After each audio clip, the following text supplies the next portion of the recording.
استاذ خالد الطيب عضو مجلس اداره النادي الاسماعيلي السابق ومرشح حاليا لعضويه النادي الاسماعيلي، مرحب بيك في موقع الاسماعيلي اس سي. اهلا وسهلا بيكم كل عشاق ومستمعي الاسماعيلي. كابتن خالد، الانتخابات قربت، باقي ايام بسيطه اهي، والعمليه شايفين هدوء تام في الشارع الاسماعيلاوي، مفيش يفط، مفيش اعلانات، مش عارفين ايه بالظبط، يعني الناس عارفه في انتخابات ولا مفيش انتخابات، العمليه هاديه. اتكلمنا على سر الهدوء.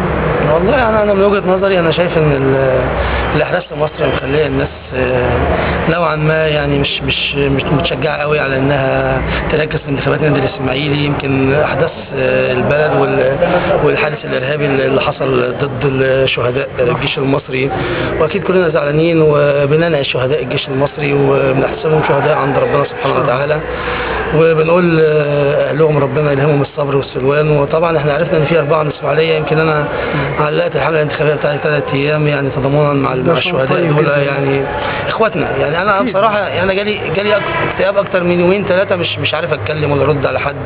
يعني بصراحه يعني جنود وبيفطروا ساعه الفطار وتكتشف ان هم يعني كمان قريبين جدا منك من مدينتك. فالموضوع كان طبعا كل الجنود المصريين نفس غلاوتهم عندنا، لكن برضو كونهم قريبين قوي من الاسماعيليه يمكن برضو خلى الناس تتعاطف معاهم شويه وتنسى انتخابات النادي الاسماعيلي، لان في شأن اهم هو الشأن المصري كله.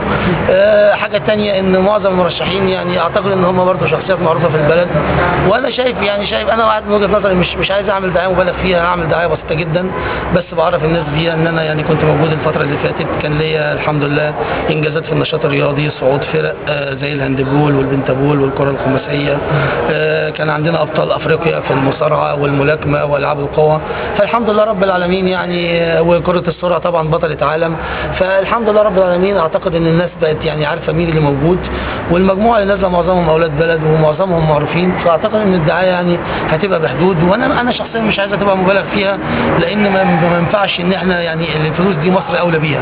يعني لو حد فينا هيبالغ في حمله انتخابيه لا يتبرع بيها، احنا في شهر كريم، او يتبرع بيها لشهداء الحادث الارهابي الاخير في رفح. ممكن نوجه الدعايه جزء كبير منها لعمل الخير، والنادي الاسماعيلي في النهايه اعضاء الجمعيه العموميه بتوع 5000 اعتقد ان هم يعرفوا معظم المرشحين، فالدعايه هتبقى دعايه شخصيه اكتر منها دعايه بشكل عام في المدينه. طيب كلمه بقى توجهها للجمعيه العموميه الايام دي. انا حقيقه بصراحه متضايق شويه من موضوع المبالغه في التجديدات، وان في ناس بتجدد تجديدات جماعيه عشان تحصل على الاصوات. انا عايز المواطن الاسماعيلي يجي يدي صوته، او عضو الجمعيه العموميه يجي يدي صوته للي من وجهه نظره هيحقق اهداف النادي الاسماعيلي الفتره الجايه، واللي يليق بيه انه يكون عضو مجلس اداره النادي الاسماعيلي، واللي هو فعلا حقق انجازات او كان ليه دور مؤثر بغض النظر عن مين اللي جدد ومين ما جددش، لان احنا عايزين مجلس صالح، مجلس منتخب بقى 4 سنين، مجلس منتخب، لان النادي مش في حمل. لا وبعدين النادي كمان داخل على مرحله صعبه. يمكن الفريق الفتره اللي فاتت اتباع اكتر من 10 لعيبه منه، والفريق السنه دي هيبقى في وضع صعب. نتمنى من ربنا سبحانه وتعالى المجلس الجديد اللي يجي يكون على قد المسؤوليه دي ويحقق طموحات الجماهير، ونحقق رغبتنا المهمه والاكيده في وجود نادي اجتماعي.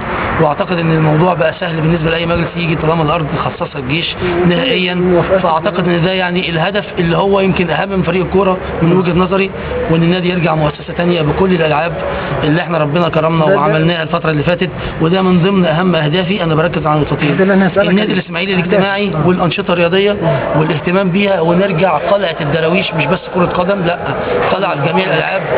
ويبقى عندنا في حاجه انا هتكلم فيها كمان بالنسبه للنشاط الرياضي. انا هسعى لمشروع البطل الاولمبي من داخل مدينه الاسماعيليه. يعني اسكندريه بقى لها 10 سنين بتطلع ابطال اولمبيين، احنا كان عندنا زمان ابطال على مستوى الجمهوريه وعلى مستوى افريقيا وابطال عالميين.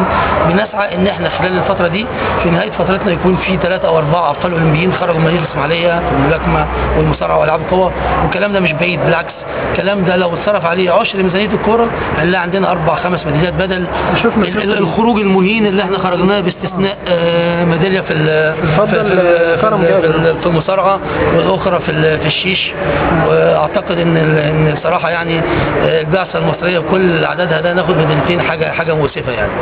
كابتن احنا في نهايه كلامنا بنتمنى لك التوفيق، واحنا لامسين قد ايه انت عملت طفره في الانشطه، ونتمنى لك التوفيق، وان شاء الله يكون لنا لقاء تاني معاك ان شاء الله. الله بعد النتيجه. متشكر جدا، واتمنى التوفيق الفتره الجايه، ان ربنا يوفق الجمعيه العموميه انها تختار مجلس يليق باسم النادي الاسماعيلي الكبير. ان شاء الله.